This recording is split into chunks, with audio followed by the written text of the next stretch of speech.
my boy Billy Griffin Jr. Let's go. Legends of Baltimore, legends of Baltimore, known all over the world. Legends of Baltimore, legends of Baltimore, known all over the world. Legends of Baltimore, legends of Baltimore.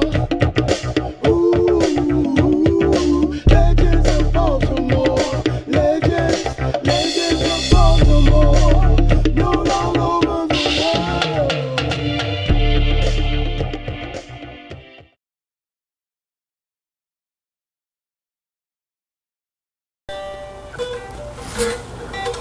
Yeah.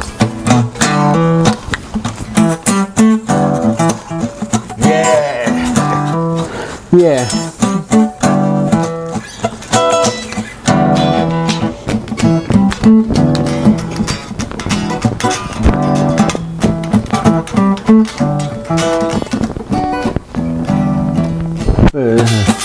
Yeah.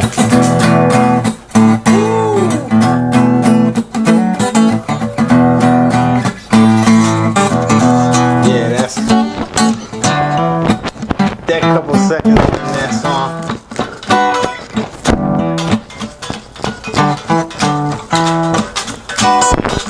Yeah, man.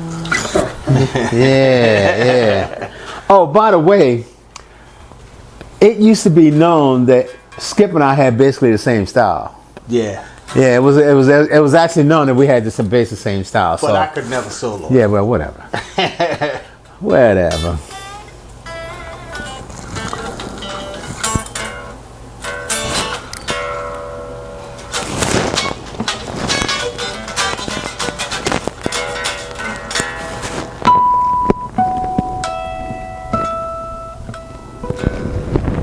So what was your favorite song to play?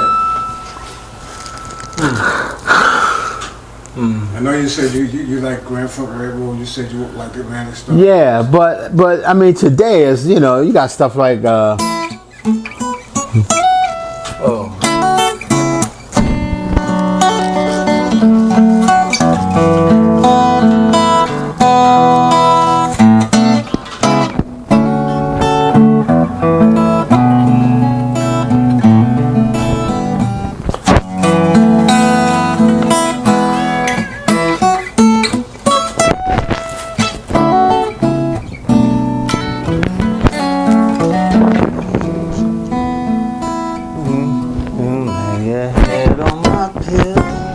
can't sing, that's for sure.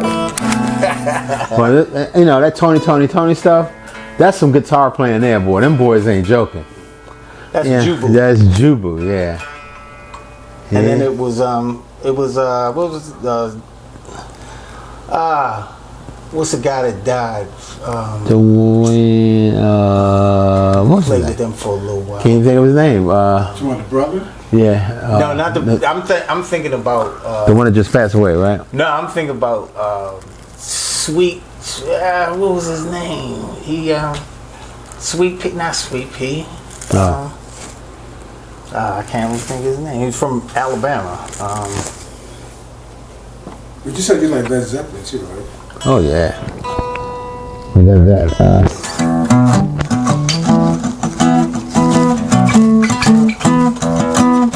But I mean, you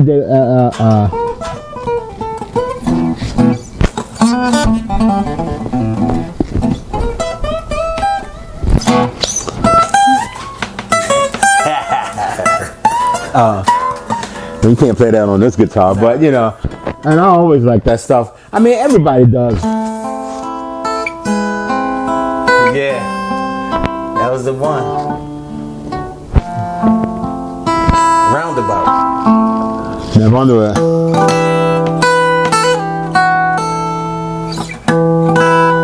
Didn't Madhouse used to do that? Yeah.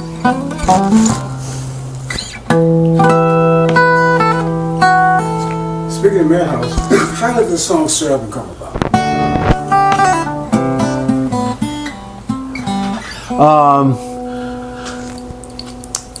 Mudbone and them, we were, they were trying to be like politically correct because we had Nixon, and so they were like really like trying to put a message out of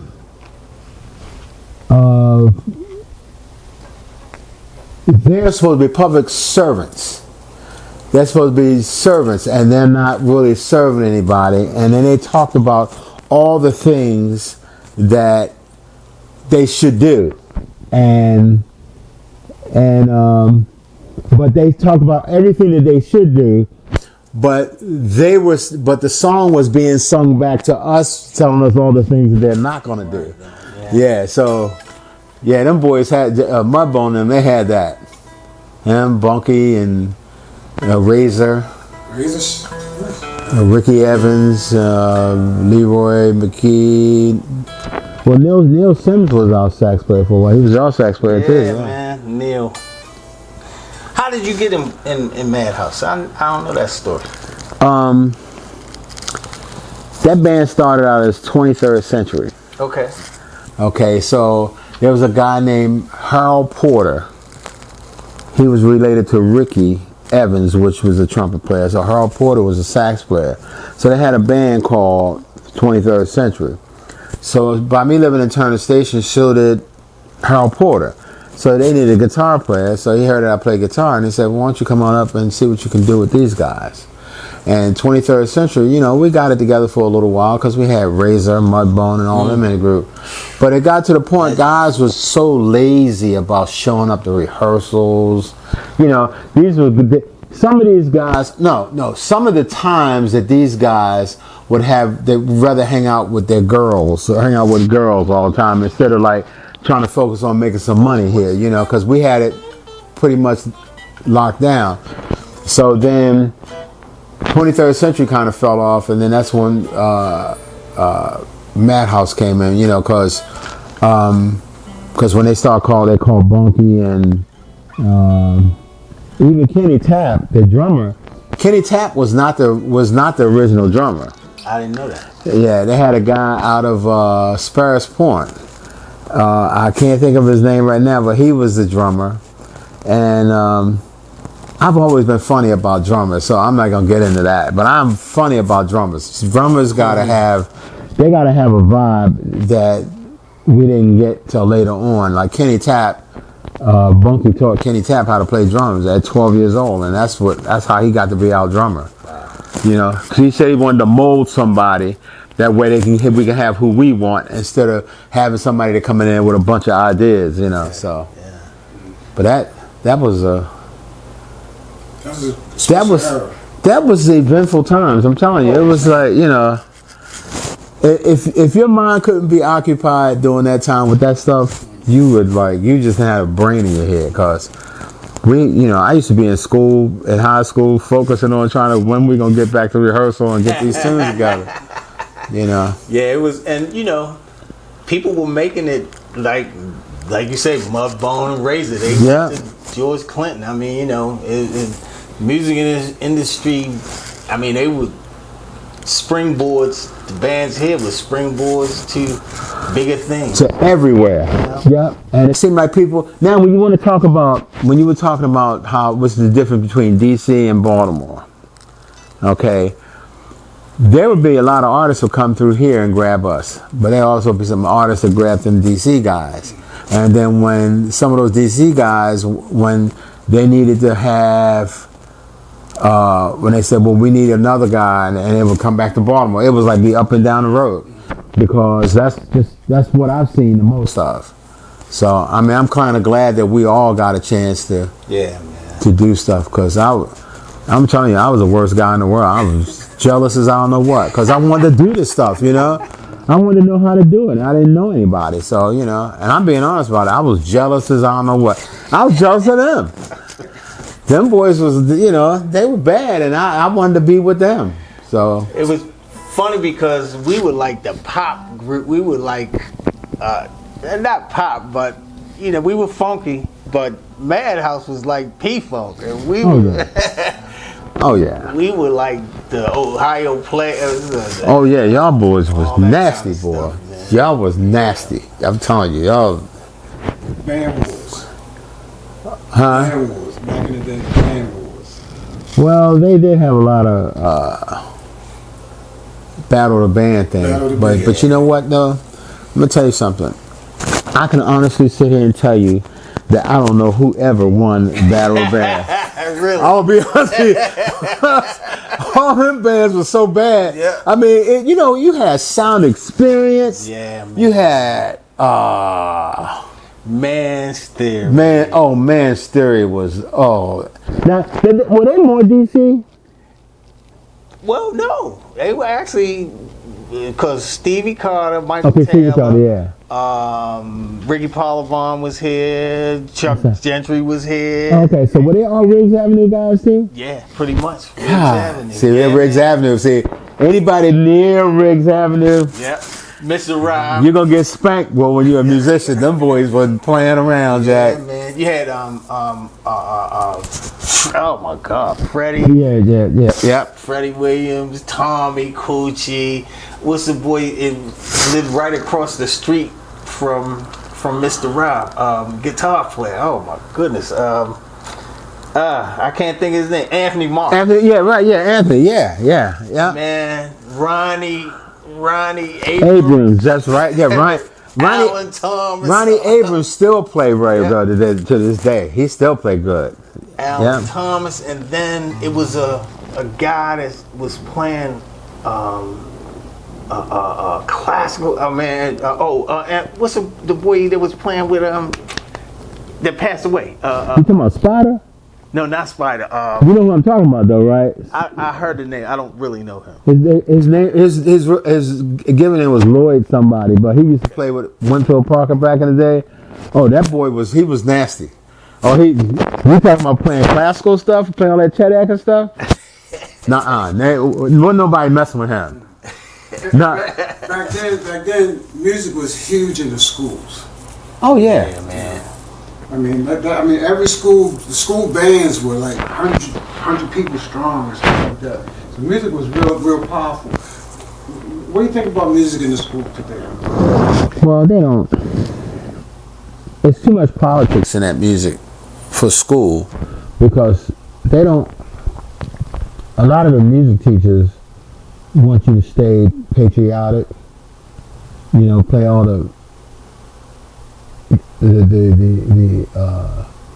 play all the patriotic songs and bands, school bands, and bands like Forest Park and Douglas, all those guys. Their teachers taught them guys how to play. Yeah. How to play jazz. How to play. Yeah, play. I don't believe there was one musician in Douglas that couldn't play. Yeah. And then Forest Park had it like that, Southern too. Yeah, but where I went to school at in Dundalk, if you wasn't playing a march, you wasn't in the band. Yeah. But now Leroy Hawthorne, he was the teacher in the elementary and junior high. Leroy Hawthorne, he was the guy. He was probably the best deliverer. Him and Mr. Suggs, guys like that. Those guys were good teachers. They could deliver. I mean, you could not know anything about your instrument, and when they're through with you, you can be filled because they show you how to do things. They can deliver, and that's who helped me. That's who started me out reading music. I wouldn't know anything about reading music if it wasn't for him, Leroy Hawthorne. He did it. But them boys that went to Douglas. Oh man, everybody could read. Everybody was dangerous in Douglas, and that's another thing. That's what I'm saying. I knew that, and I was just as jealous as I can be because where I was from, you didn't get all that. And they kept Leroy Hawthorne out of my area. They didn't want him there because he was going to do some good. Wow. He was going to have all these so-called real music. They're going to turn out some real musicians, and it's going to be black or white. Whoever would listen to Leroy Hawthorne was going to get it. Okay, but then whoever listened to I can't remember the teacher's name up in at Douglas, but whoever they listened to, they taught them. And I went to Northwestern, so it was not. It was nothing. Nah, we had a lady that was, I think she was from the Appalachian Mountains. She can't even. Man, anyway, so, but yeah, so, unfortunately for me, two things. I didn't really learn how to read, and I still shy away from that, which developed my ear, but it's nothing like being able to do both. Believe me, it has probably kept me away from more gigs than I have ever had, not being able to read. But yeah, I mean, so a lot of that shaped me, just laying in the background, just playing parts. I was just fortunate. So in closing, first of all, let everybody know where they can reach you. Skip Dorsey, I mean, I'm on YouTube. I've been a long time starting my channel, but it's called Guitar Forensics.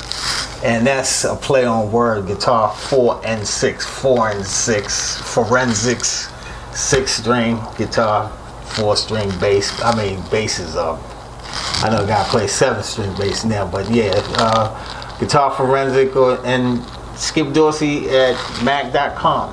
Slicktar at Mac.com. Yeah, okay. That's me. Okay. I don't know where I'm at. No. I have a RLW LeGrange in Instagram. RL WaWa LeGrange. Instagram. Before you move on, how did you get the name WaWa? It has nothing to do with guitar. Okay. My sister couldn't say Robert when we were kids.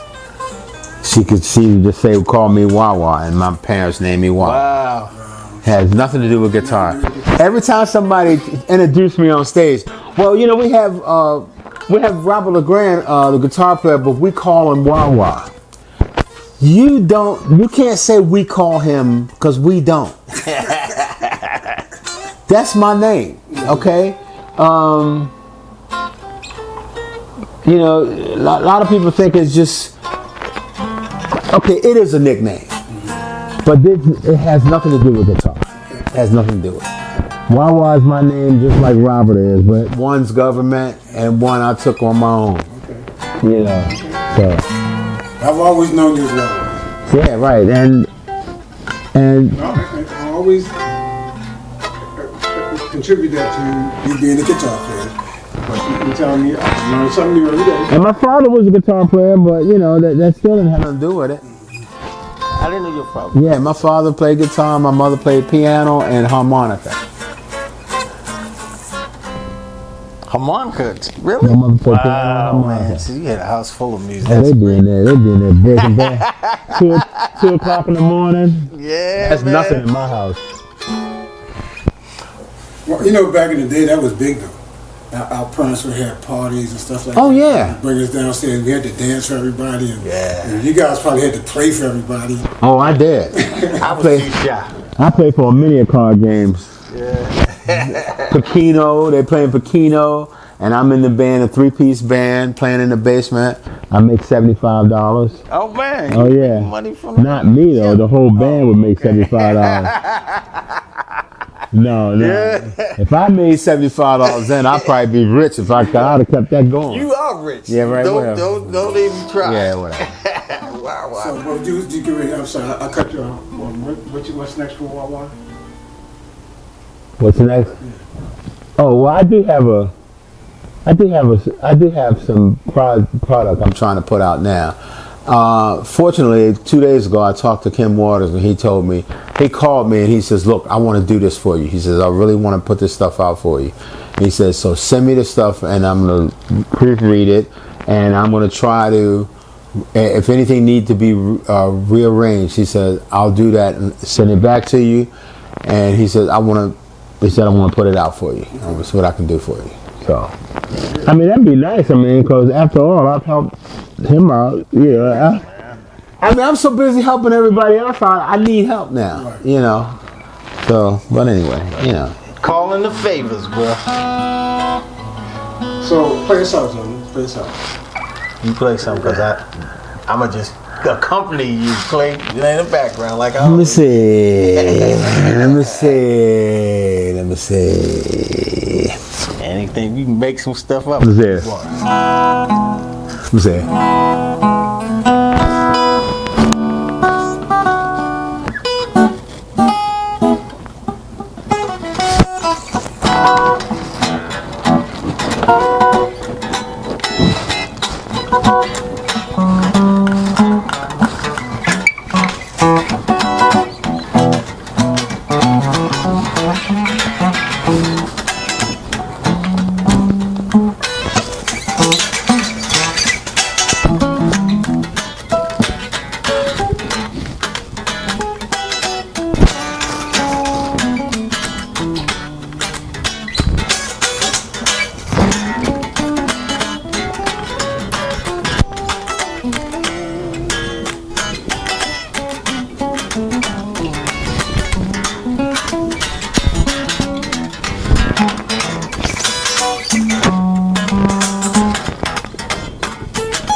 Yeah, man. See, and what's crazy is that our styles are similar.